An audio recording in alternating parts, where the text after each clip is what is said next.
The lighting you use when shooting your artwork must evenly illuminate it for the best quality images. Sculpture, jewelry, and other dimensional pieces also require that the lighting reveal the form and texture of the work. The basic techniques for photographing flat or dimensional artwork are simple and straightforward, with just a few lighting elements. I'll talk about those in a few minutes after I show you how not to light your art. One of the big mistakes many artists make when photographing their artwork is to use the on-camera flash to light the artwork. But no flashing, and here's why. The first problem is that the flash usually causes uneven lighting of the artwork. This happens because the flash on the camera is a small light source with a relatively narrow area of coverage. Here's what results when you use the flash. The center of the artwork looks fine, but see how the corners are a bit darker? The effect becomes more noticeable with larger work. It's not the best presentation of your art. The problem is not limited to paintings or other flat art either. It affects dimensional art as well, particularly larger pieces. The second problem with the flash is that it will often create a reflection in the image of the artwork. If the artwork is framed or it has a glossy or reflective surface, with the camera positioned directly in front of it, the light from the flash will reflect off the surface of the glass or the artwork. The result is that a reflection of the flash is clearly visible on the artwork. Again, this is not the best presentation. And dimensional art, particularly jewelry, is not immune to the problem. The reflection of the flash will create a white hotspot on the surface of the work that draws the viewer's attention away from the work itself. Fortunately, most cameras and mobile devices let you turn the flash off. On this compact camera, there's a quick way to do that.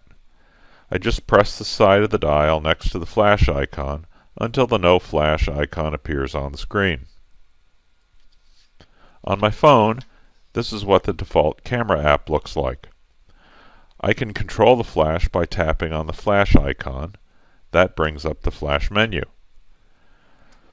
I turn the flash off by tapping on Off, and the icon changes to show that the flash is, in fact, off. So, no more excuses that you don't know how to turn the flash off. Another mistake many artists make when photographing their art is to light it from a window, an overhead light, or a single lamp. But one's not enough.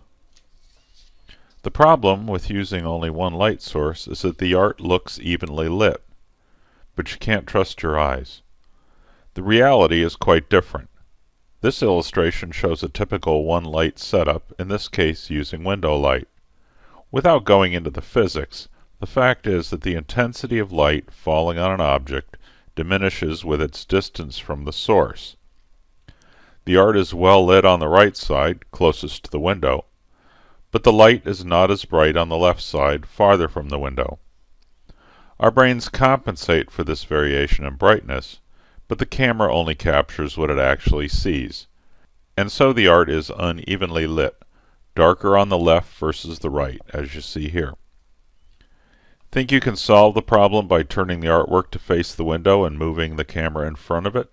Oops, you'll have the same problem with reflection that I talked about with the flash. So what's an artist to do? Start by accepting that you cannot evenly light your work with only a single light source, regardless of whether it's a window, an overhead light, or a single lamp. But don't despair, I have the solution for you. If you want even lighting of your artwork, as you should, then you must use two light sources, because two's better. Let me show you why. The two light setup is very straightforward, especially for flat artwork, fabric, or anything that hangs on a wall. First, I recommend shooting indoors using lights. You'll have more control over the lighting and, need I say, the weather conditions. Then you won't have to go outside to take a photo if it's cold or rainy. I find it's easiest to use an easel to hold flat artwork upright and at a comfortable working height, or you can just hang it on a wall. Put dimensional pieces on a pedestal or table with a suitable background. The goal is to light the artwork evenly from both sides.